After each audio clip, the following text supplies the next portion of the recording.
The concept of balance is something that I honestly find difficult to wrap my head around, and I struggle with it because in every aspect of our lives we are trying to find balance, right? We're trying to find work-life balance. We're trying to find balance between things that we have to do and things that we want to do. In every way, in all different aspects of our life, balance is something we're striving for. But I've understood, or at least I've gotten to the realization that balance is not this 50-50, right down the middle thing.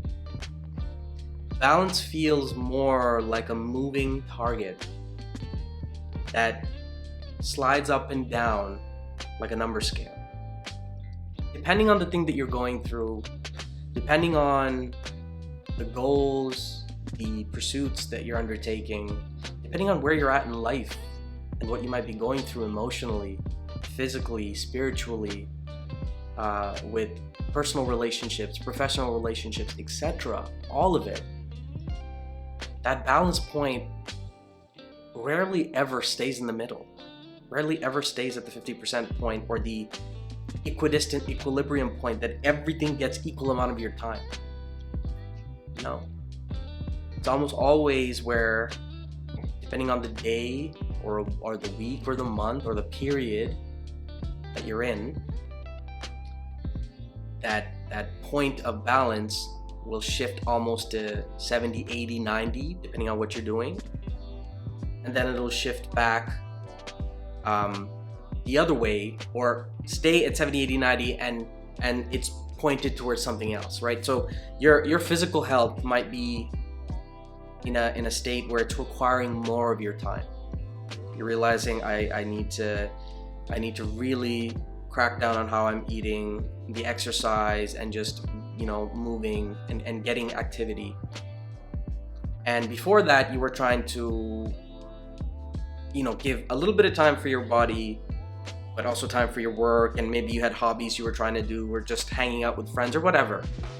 But then you get to a point where you realize, okay, my body is really taking a hit and I need to pay more attention to it. And so that equilibrium point is no longer there anymore, and the scale slides, and now you're giving your body 80% of your energy and time.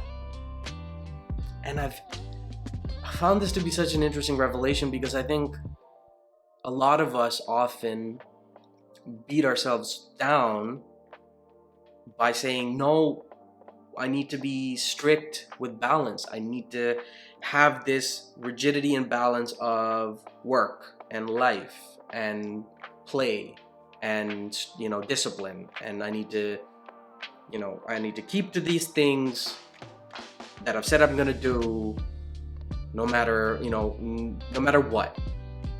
And I mean, it's a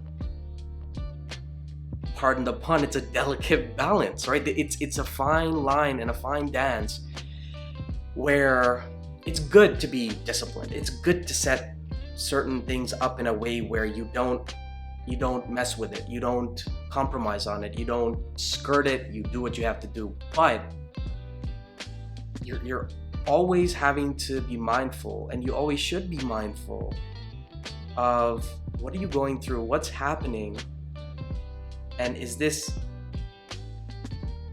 objective approach to balance, this empirically exacting approach to balance, is that serving you? Or is it hurting you and becoming detrimental and actually taking time and energy away from things that need more of your time and energy? Whether it's your relationships, whether it's your health, whether it's your work, whether it's some goal that you're really striving for, some pursuit, some ambition that you're seeking, that you're working towards. So it's something I think all of us need to be mindful of, and to get used to the idea that balance is not this right down the middle thing. It's not this thing that you get to give every part of your life, all aspects, equal amount of time and energy all the time. No. Balance is this thing that slides up and down, that moves, that wavers, where you give certain things that are most important at that time in your life the time and energy it deserves, and then you pull back and shift focus, and then give the other things in your life the time and energy it deserves. And you keep kind of circling around through different aspects and facets of your life.